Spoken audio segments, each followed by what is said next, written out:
guys, I'm Ridhi and I'm a calligraphy and a lettering artist based out of Jalandhar, Punjab. I am 17 years old. I further have decided to pursue communication designing.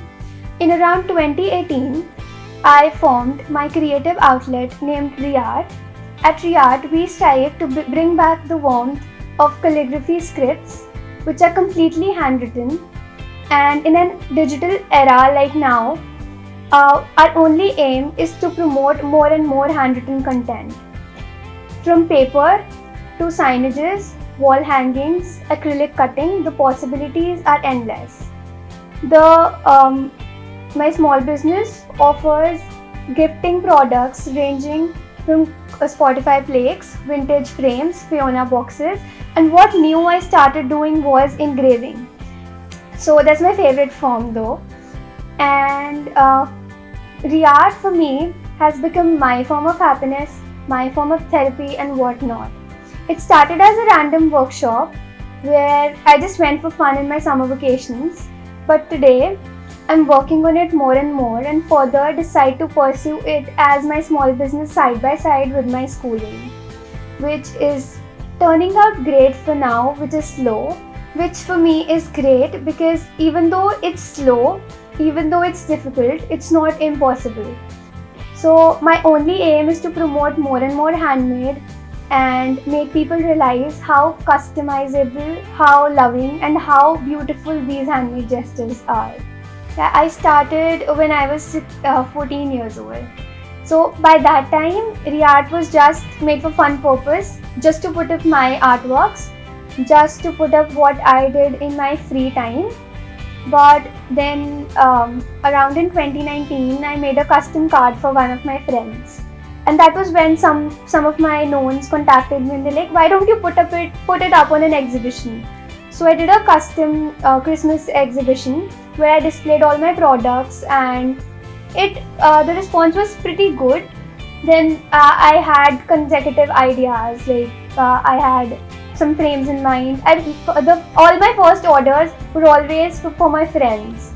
So first I made them for my friends and then they grew and people were like, can you make me this? Can you make this for me? And that's when I realized more than what I have in my brain is developing into what people have in their minds. Recently, I sold 151st frame of mine, which is the vintage frame. That is the best response that we've got here in Jalandhar right now. Calligraphy for me has always been therapy and my parents have never been a hurdle in the process, I would say.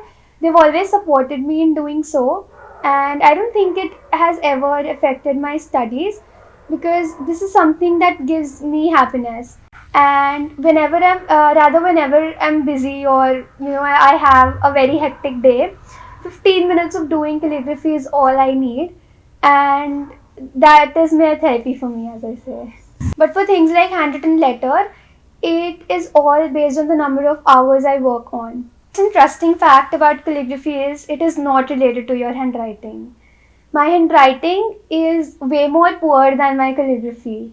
So when I had my first workshop, the only doubt which maximum people had was, is this a handwriting class? It wasn't a handwriting class. Calligraphy is based out of strokes. It's all shapes, it's all maths which you connect and form calligraphy words or say sentences. So which is great. It's not your handwriting. Obviously a better calligraphy would lead to better handwriting, but it has no link with your handwriting anyway.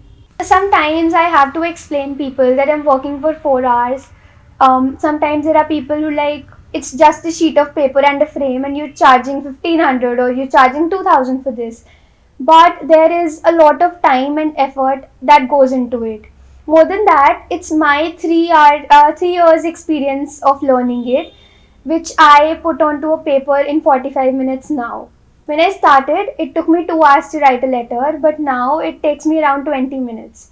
So that's my consistency and my hard work that I've put on in the 3 years, which I'm charging you for. So rather than doubting people, we should maybe, learn to accept changes, learn to accept new people and try more and more as we can. Okay, so this is my tool. the traditional way of doing calligraphy. This is called an oblique holder, which is more like a Harry Potter's wand. And what you do is you have a flange here, you have this nib, you insert this nib, dip the ink, and then work with it. This is the most traditional form of calligraphy, and I guess this is the most meditative form too. I love working with it. It requires around 40-45 minutes of practice each day, and trust me, the sound of the nib on the paper is the most satisfying sound on earth for me. Now, the next tool that I talked about was this engraver. This, as I said, is like like a dentist drill. So I have a motor right here. I adjust my speed and then work with it on different surfaces, usually on glass. That's the most famous form. And with this, I write on champagne flutes. We have wine bottles, whiskey bottles, which is great, for which I'm getting a great response here in Punjab. And it's a completely new concept which is growing day by day. We've soon have to collaborate with Nika. We're going to do it around Valentine's Day, where I'm going to be doing on-site calligraphy on various products like perfumes. You have lipsticks and so many other glass stuff lying there, which I'm going to be doing on site right there. So maybe we get a great response on that too.